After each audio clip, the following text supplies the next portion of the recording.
আসসালামু আলাইকুম। চলে আসলাম নতুন একটা ভিডিও নিয়ে। তো আজকের গল্পটি হচ্ছে আমার বাস্তব জীবনের একটি গল্প। তো এই গল্পটি হচ্ছে একটা মাদ্রাসার একটা মেয়েকে নিয়ে। তো এমনই একদিন সকাল সকাল আমি আমার ইজি বাইকটা নিয়ে আমাদের যে স্ট্যান্ড আছে ওই স্ট্যান্ডে বসেছিলাম।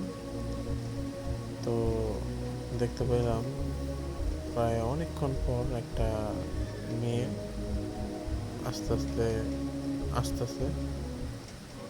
তো ওই মেয়েটাকে দেখে আমি জিজ্ঞাসা করলাম, নর্মালি যেভাবে সব প্যাসেঞ্জারদের জিজ্ঞাসা করি যে আপা কই যাবেন।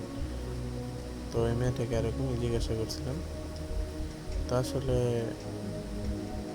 জিজ্ঞাসা করার পর ওই মেয়েটা একটু রাগ হয়ে গেল। একটু রাগ হয়ে যাওয়ার পর বলতেছে যে আমি কি বলছি আমি যাবো, আমি গাড়ি লাগবে, আমি বলছি আমার লাগলে তো আমি রাখিয়ে দিতাম। তো এরকম মেয়েটা রাগ হয়ে গেল। আসলে আমি আর কিছু বললাম না, চুপ করে রইলাম। মেয়েটার দিকে অবাক হয়ে তাকাইছিলাম যে আসলে আমি তো ওরা খারাপ কিছু বলি নেই। তো যাই হোক, সে রাগ হয়েছে, হইতেই পারে, সে প্যাসেঞ্জার। তো কিছু দূর যাওয়ার পর তো মেয়েটা আমার গাড়ি থেকে প্রায় 8-10 কদম যাওয়ার পর ওইখানে প্রায় 3-4টা কুকুর ছিল। ওই কুকুরগুলা মেয়েটাকে খুবই বাজেভাবে ধরছে, ঘেউ ঘেউ করতেছিল। তো ওই মেয়েটা আশেপাশে আর কেউ দেখতে পায়নি, আসলে সকাল টাইম ছিল। তো তো ওই মেয়েটা দৌড়ে আমার দিকে আসতেছিল। তো আমি এরকম বাজে অবস্থা দেখে গাড়িটা টান দিয়ে সাথে সাথে গেলাম। যাওয়ার পর কুকুরগুলোকে তাড়াইলাম। তাড়ানোর পর বলতেছি যে তুমি ভয় পাইছ? বলতেছে হ্যাঁ, অনেক ভয় পাইছি। খুব ভয় পাওয়ার কিছু নেই, আমার গাড়িতে বসো। পরে মেয়েটাকে নিয়ে মাদ্রাসায় আগাই দিলাম। তো আসলে মুরব্বীরা কোনো এক সময় বলছিল যে তুমি কাউকে নিন্দা করো না, তুমি যদি কাউকে নিন্দা করো তাইলে ওই নিন্দা গাছের তলে বসে তোমার কান্না করতে হবে। তো বিষয়টা অনেকটা এরকমই হয়েছে। ওই মেয়েটা আমাকে অবহেলা করছিল, নিন্দা করছিল। তো এই কারণে ওই কুকুরগুলারে দিয়া আল্লাপাক ওই মেয়েটাকে বুঝাই দিছে যে আসলে কাউকে ছোট করে দেখতে নেই। আসলে আমরা ইজি বাইক চালাই খাই, কাজ তো ছোট হোক বড় হোক সবই এক সমান।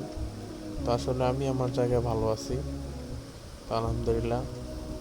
তো আপনারা সকলেই জানেন যে আমি ইজি বাইক চালাইলেও মোটামুটি আলহামদুলিল্লাহ আমার যতটুকু সমর্থ বা আমার যতটুকু পারি আমি নিজের শখ আল্লাহ যতটুকু পূরণ করার চেষ্টা করি। তো আসলে আমি আলহামদুলিল্লাহ সুখী আছি। তো এরকম আমার সাথে এরকম দুর্ব্যবহারটা করার মেয়েটা ঠিক হয়নি। তো আসলে মেয়েটাকে যখন আমি নামাই দিলাম তখন মেয়েটা আমার দিকে এক পলক তাকাইছে। তো আসলে চোখের ভাষায় বুঝলাম যে কিছু একটা বলতে চাইছিল, যে হয়তো এইটাই বলতে চাইছিল যে আমার আপনার সাথে এই ব্যবহারটা করা ঠিক হয়নি। হয়তো মেয়ে মানুষ লজ্জা পাইছে, মুখে ফুটায় বলতে পারেনি। তো যাই হোক, সবাই এরকম রাস্তাঘাটে মা বোনদের বিপদে পড়তে দেখলে অবশ্যই আগায় যাবেন, চেষ্টা করবেন ওদের সুস্থ সালামতভাবে ওদের বাসায় পৌঁছায় দেওয়ার। তো ওদের সাথে কোনো খারাপ কোনো আচরণ করবেন না। আমাদেরও তো বাড়িতে মা বোন আছে।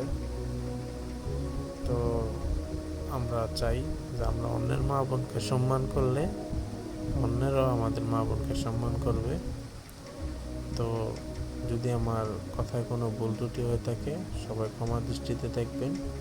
তো নিত্য নতুন আরও এরকম সত্য ঘটনা জানতে আমাদের চ্যানেলটিকে সাবস্ক্রাইব করে আমাদের পাশেই থাকবেন। নতুন নতুন আরও ভিডিও পেতে আমাদের সাথেই থাকবেন। সবাই ভালো থাকবেন। আসসালামু আলাইকুম। দেখা হবে অন্য কোনো পর্বে।